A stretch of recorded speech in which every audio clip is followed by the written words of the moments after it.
جو مصلی ہے وہ کسی ایسے آدمی کو جو حافظ عالم تو نہیں ہے لیکن قرآن صحیح سے پڑھ سکتا ہے، نماز صحیح سے پڑھا سکتا ہے، اس کو اگر آگے بڑھا دیوے تو کوئی حرج نہیں ہے، اس کے پیچھے بھی نماز ہو جائے گی۔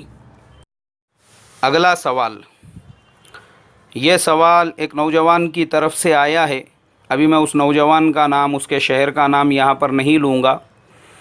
اس نے لکھا ہے کہ مولانا میں ایک تحریک کے ساتھ، دینی تحریک کے ساتھ میں جڑا ہوا ہوں۔ ابھی میں ان کی تحریک، ان کی جماعت، ان کی تنظیم اور کس لائن کی وہ محنت کرتے ہیں اس کا بھی ذکر نہیں کروں گا۔ ماشاءاللہ گھر میں بھی دینی ماحول ہے، لیکن میں بہت ساری غلط عادتوں کا شکار بن چکا ہوں، جس کی وجہ سے میری جوانی برباد ہو رہی ہے۔ انہوں نے اپنی غلط عادتوں کا بھی یہاں پہ تذکرہ کیا ہے، لیکن ہم اس کا تذکرہ نہیں کریں گے۔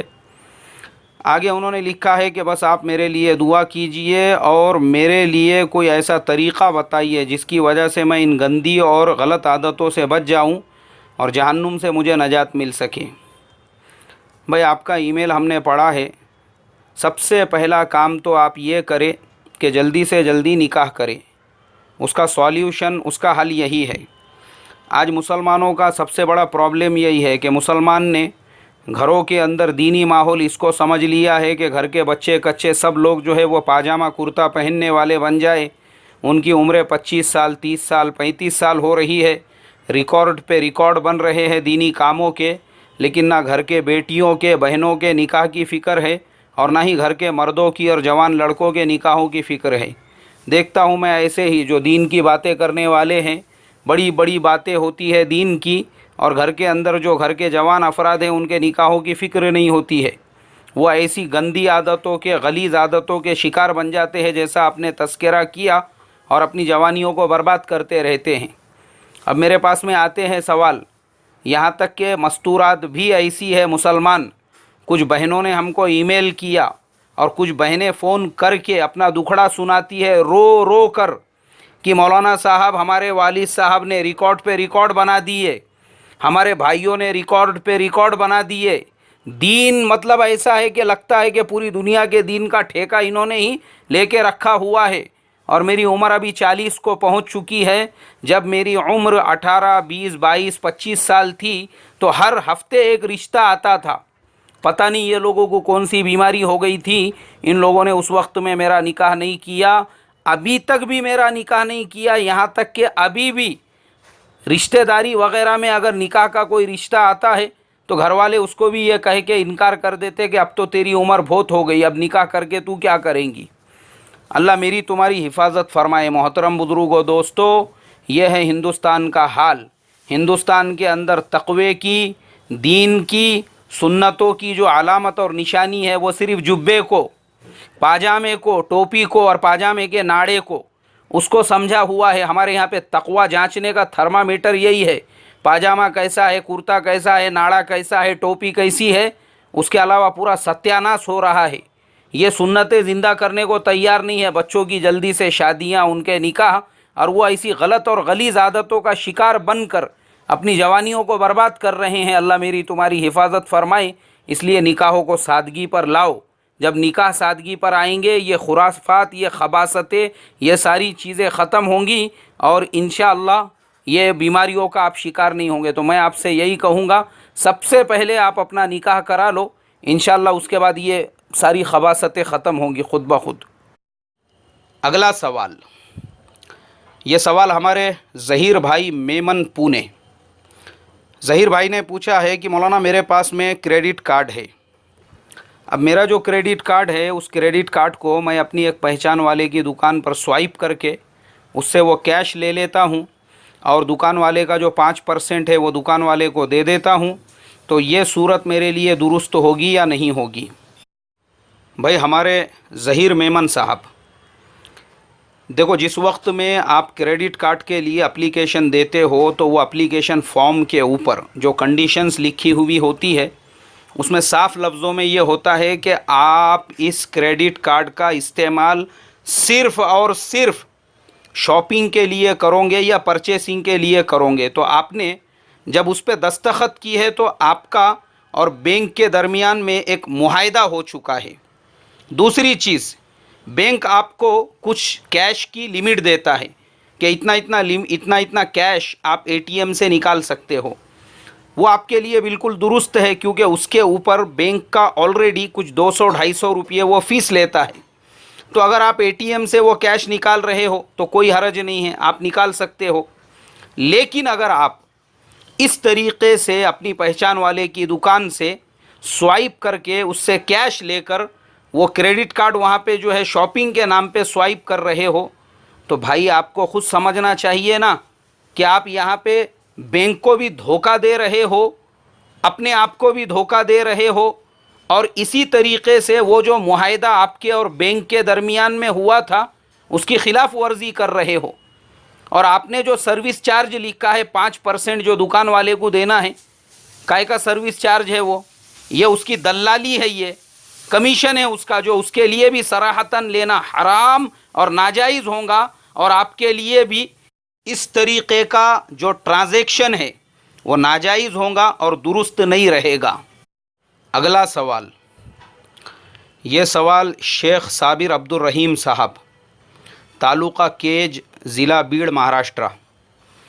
انہوں نے کہا کہ مولانا میرا سوال یہ ہے کہ کسی غیر مسلم کو جو مسجد کے باہر بیٹھتے ہیں، ایسے لوگوں کو کیا ہم صدقہ خیرات دے سکتے ہیں؟ صابر بھائی، آپ کا جو سوال ہے اس کا جواب قاموس الفقہ جلد نمبر 4 صفحہ نمبر 222، حضرت مولانا خالد سیف اللہ رحمانی صاحب نے لکھا ہے کہ رمضان المبارک میں صدقہ نافلہ کی کثرت مستحب ہے، اپنے اقربا پر خرچ کرنے کی فضیلت زیادہ ہے، جہاں تک ممکن ہو چھپا کر صدقہ کرنا افضل ہے۔ صدقات نافلہ اہل ثروت پر بھی کیا جا سکتا ہے، البتہ غربا پر خرچ کرنے میں زیادہ اجر ہے۔ کافر و فاسق پر بھی خرچ کیا جا سکتا ہے، البتہ صلحہ پر خرچ کرنا زیادہ بہتر ہے۔ صدقہ طبیعت کے نشاط کے ساتھ اور بلا تکدر کرنا چاہیے، مشتبہ و مشکوک چیزیں صدقہ نہ کرے۔ دیکھو آپ کا جو سوال تھا مختصر اس کو بتا دوں، حضرت مولانا خالد صاحب نے لکھا ہے کہ کافر اور فاسق کو بھی صدقہ آپ دے سکتے ہیں، ان کو زکوٰۃ نہیں دے سکتے۔ اگلا سوال، یہ سوال محمد توصیف خان صاحب، انہوں نے اپنے شہر کا نام نہیں لکھا ہے، لیکن انہوں نے مجھے کال بھی کیا تھا، اور جو ای میل بھیجا ہے اس کے اندر بہت سارے اسکرین شاٹس انہوں نے جوڑے ہوئے ہیں، جس میں ان کو کسی نے میل بھیجا تھا کہ آپ کو اتنے کروڑ کی لاٹری لگ گئی ہے یا انعام ملنے والا ہے۔ اس کا ایک دم مختصر جواب یہ ہے، یہ سب فراڈ ہے، اور اس طریقے کا ای میل کسی کو بھی آتا ہے اس کو فوراً رپورٹ اسپیم میں ڈال دینا چاہیے، یہی اس کا جواب ہے۔ اگلا سوال، یہ سوال ایک بہن کی طرف سے آیا ہے، اس نے کہا ہے کہ مولانا اگر کوئی مسلمان اللہ سے بغاوت کرے اور خود یہ کہے اور اللہ کو چیلنج کر کے یہ کہے کہ ہاں وہ کافر ہے، مطلب وہ خود یہ کہے کہ وہ کافر ہے اور 3 بار سے زیادہ یہ کہے، تو ایسی صورت میں اس کا جو کفریہ کلام ہے اس کی وجہ سے وہ ایمان سے خارج ہو جائے گا یا نہیں، اور اس کی بیوی کے ساتھ میں اس کا نکاح ٹوٹ گیا یا باقی رہا؟ آپ کے سوال کا جواب ہم کو ملا ہے محمود الفتاوی جلد نمبر 4 اور صفحہ نمبر 66، حضرت مفتی احمد صاحب خانپوری، سیم سوال کے جواب میں حضرت نے تفصیل کے ساتھ میں شامی اور مالا بدہ من کے حوالے سے یہ جواب لکھا ہے، جس آدمی نے مزاح یعنی مذاق اور ٹھٹھے کی غرض سے کلمہ کفر اپنی زبان سے نکالا تو وہ بالاتفاق سب کے نزدیک کافر ہے، اور جس کی زبان سے خطاً مطلب بھول سے بولنا کچھ اور چاہتا تھا اور کلمہ کفر زبان سے نکل گیا، اور اکراہ یعنی کسی نے اس کو دھمکی دیا، اس پہ جبر کیا، زبردستی، جیسے آج کل جو چل رہا ہے نا، مسلمانوں کو نعرے بازی کرنے لگا رہے ہیں، اس طریقے سے اگر کلمہ کفر زبان سے کہا تو وہ بالاتفاق کافر نہیں ہوگا، اور جس آدمی نے اس کو کلمہ کفر جانتے ہوئے عمدن کہا ہے تو سب کے نزدیک کافر ہو جائیں گا عمد، اور جس آدمی نے کلمہ کفر اپنے ارادے اور اختیار سے کہا لیکن وہ بیچارے کو یہ معلوم ہی نہیں ہے کہ یہ کفریہ کلمہ ہے، تو اس کے کافر ہونے میں علماء کا اختلاف ہے۔ شامی میں علامہ شامی رحمۃ اللہ علیہ نے اور مالا بدہ من میں لکھا ہوا ہے، اگر جاہل کلمہ کفر گفت و نمید آنند کہ این کلمہ کفر است، بعض علماء گفتاند کہ کافر نشود و جہل عذر است، و بعض گفتاند کہ کافر شود جہل عذر نیست، صفحہ نمبر 138۔ اسی طریقے سے شامی میں علامہ حسکفی رحمۃ اللہ علیہ کے حوالے سے لکھا ہے کہ جو قول یا فعل بالاتفاق موجب کفر ہو، اس سے اس کے تمام اعمال اور نکاح باطل ہو جاتا ہے۔ جس قول اور فعل کے کفر ہونے میں علماء کا اختلاف ہو، وہاں پر اس کے مرتکب کو توبہ اور استغفار اور تجدید نکاح کا حکم دیا جائے گا۔ علامہ شامی رحمۃ اللہ علیہ فرماتے ہیں کہ یہ حکم احتیاطاً ہے، اور حضرت مفتی احمد صاحب خان پوری نے یہاں پہ شامی کا حوالہ بھی لکھا ہے، جلد نمبر 3 اور صفحہ نمبر 312۔